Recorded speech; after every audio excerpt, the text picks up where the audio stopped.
Media बंधुओं, जब से यूपी में 9 विधानसभा की सीटों पर उपचुनाव घोषित हुए हैं और इस बार इन सभी विधानसभा की सीटों पर बीएसपी भी अकेले ये चुनाव लड़ रही है, तो तब से बीजेपी व सपा गठबंधन की नींद उड़ी हुई है। जब से उन्हें मालूम पड़ा कि बीएसपी भी 9 विधानसभा की सीटों पर बाई इलेक्शन लड़ रही है, तो तब से बीजेपी व सपा गठबंधन की नींद उड़ी हुई है, क्योंकि बीएसपी ने यहाँ काफ़ी समय से एक आदि उपचुनाव को छोड़कर अधिकांश उपचुनाव नहीं लड़े हैं। तब से खासकर ये दोनों पार्टियां यानी कि बीजेपी व सपा तथा इनका गठबंधन अभी तक इन चुनावों में जो भी बाई इलेक्शन हो रहे थे, तो अभी तक इन चुनावों में अंदर अंदर आपस में मिल बांट कर ये चुनाव लड़ते रहे। लेकिन इस बार हो रहे उपचुनाव में जब बीएसपी में मैदान में डटी हुई है, तो अब इन दोनों पार्टियों व इनके गठबंधन की काफ़ी परेशानियां बढ़ गई हैं।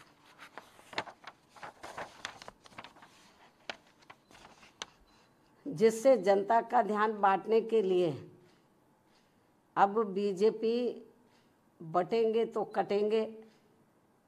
और सपा एंड कंपनी के लोग क्या कह रहे हैं, जुड़ेंगे तो जीतेंगे। इन नारों को प्रचारित करने व इनकी पोस्टरबाजी आदि भी खूब करने में लगी है, जबकि इनकी हर मामले में रही दोगली सोच व नीतियों को ध्यान में रखकर वास्तव में होना ये चाहिए कि बीएसपी से जुड़ेंगे तो आगे बढ़ेंगे व सुरक्षित भी रहेंगे। हालांकि प्रदेश में विकास व कानून व्यवस्था के मामले में बीएसपी की रही सरकार की तुलना में बीजेपी की वर्तमान में चल रही सरकार से व इसके पूर्व में सपा के रहे शासनकाल से भी जनता को ये जरूर सोचना चाहिए कि इन तीनों में से केवल बीएसपी का ही शासनकाल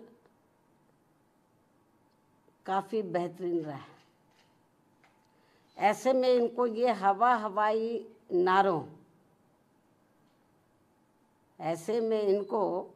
प्रदेश की जनता को इनके ये हवाई नारों व पोस्टरबाजी आदि के चक्कर में बिल्कुल भी नहीं पड़ना चाहिए। इसलिए अपनी कमियों की वजह से ही अब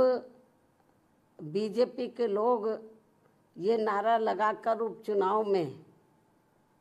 वोट मांग रहे हैं कि बटेंगे तो कटेंगे, ये नारा लगाकर वोट मांग रहे हैं, तथा वही सपा के लोग भी ये नारा लगाकर वोट मांग रहे हैं कि जुड़ेंगे तो जीतेंगे। जबकि इनकी आड़ में ये दोनों पार्टियां यहाँ के लोगों को केवल गुमराह कर रही हैं। इन नारों की आड़ में तो ये दोनों पार्टियां और इनके गठबंधन यहाँ के लोगों को केवल गुमराह कर रहे हैं, जिनसे इन सीटों के वोटरों को, मतदाताओं को सावधान रहना बहुत ज़रूरी है। ये केवल अपनी कमियों पर से ध्यान बांटने के लिए इस किस्म के ये नारेबाजी कर रहे हैं, पोस्टरबाजी कर रहे हैं, तो यहाँ की जनता को गुमराह करने के लिए। तो जिनसे इन सीटों के मतदाताओं को सावधान रहना बहुत ज़रूरी है। इतना ही नहीं, बल्कि सपा की रही सरकार में तो यहाँ अधिकारी लोग नहीं, बल्कि सपा के गुंडे, बदमाश, माफिया आदि ही ज़्यादातर इनकी सरकार चलाते रहे। और अब ऐसा लगता है कि यहाँ हो रहे उपचुनाव में सपा अपने गुंडों, बदमाशों व माफियाओं को अंदर अंदर ये कह रहे हैं कि ये उपचुनाव जीतोगे तो आगे सरकार बनाओगे, तभी फिर बचे भी रहोगे। अपने गुंडे, बदमाश, माफियाओं को अंदर अंदर ये कह रहे हैं। इस किस्म की रिपोर्टें भी हमें सुनने के लिए मिल रही हैं। इस प्रकार से इन विरोधी पार्टियों की ऐसी सोच व धारणा से दूर रहकर अब बीएसपी ये चाहती है कि इनसे दूर रहेंगे तो बचे रहेंगे, इन दोनों पार्टियों से, इनके गठबंधन से दूर रहेंगे तो बचे रहेंगे। और अब समय आ गया है कि लोगों को खुद ही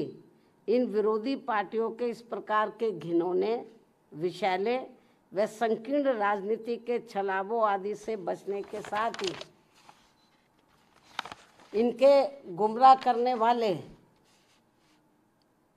ऐसे नारों व पोस्टरबाजी आदि से भी जरूर बचना होगा और इसका जवाब इसी चुनाव में भी देना होगा।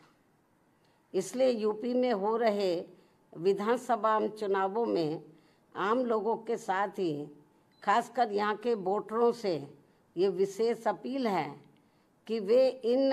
विरोधी पार्टियों के ऐसे किसी भी छलावे, बहकावे व भड़कावे आदि में ना पड़कर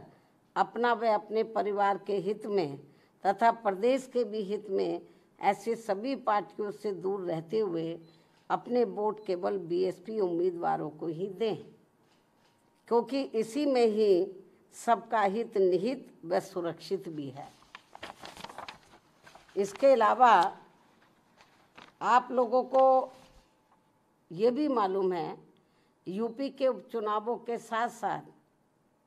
तो इस समय देश में झारखंड व महाराष्ट्र प्रदेश में भी विधानसभा के लिए आम चुनाव हो रहे हैं।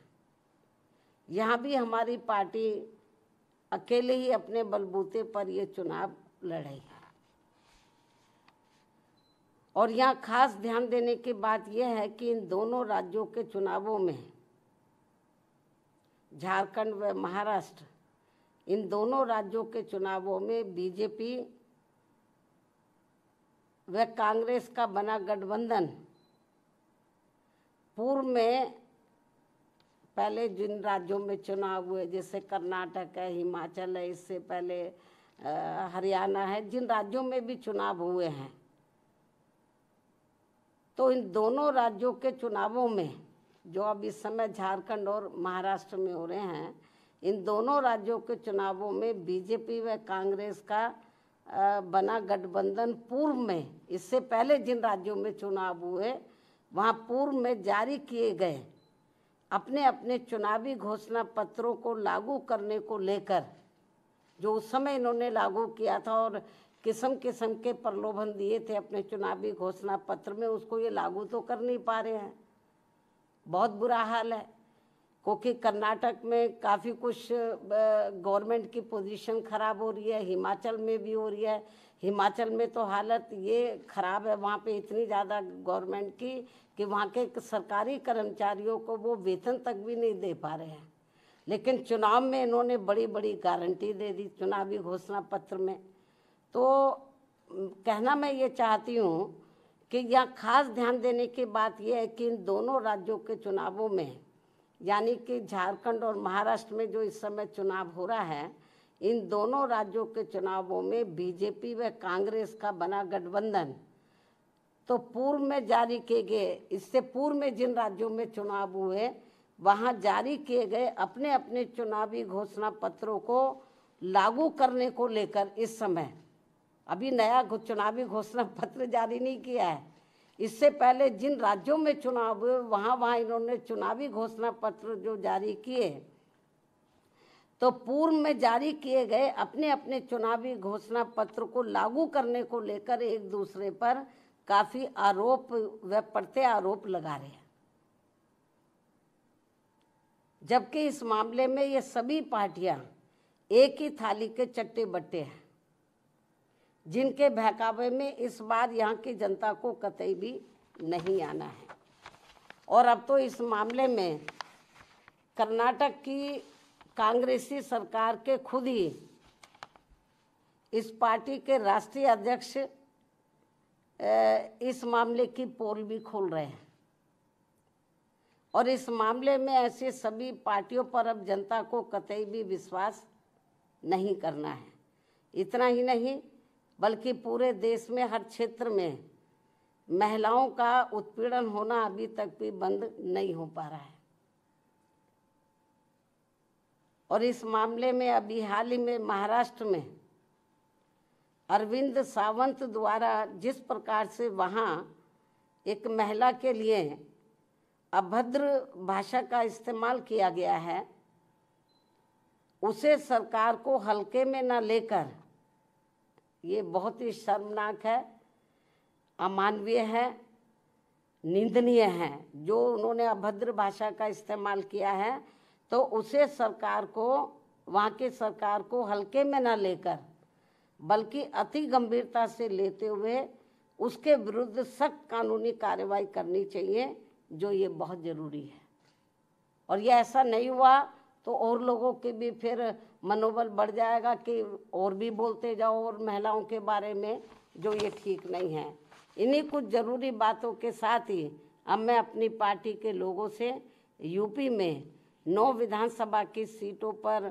हो रहे उपचुनाव के साथ साथ झारखंड व महाराष्ट्र स्टेट में भी विधानसभा के लिए हो रहे आम चुनाव में अपनी पार्टी के उम्मीदवारों को जिताने की भी पुरजोर अपील करती हूँ। धन्यवाद। जय भीम व जय भारत।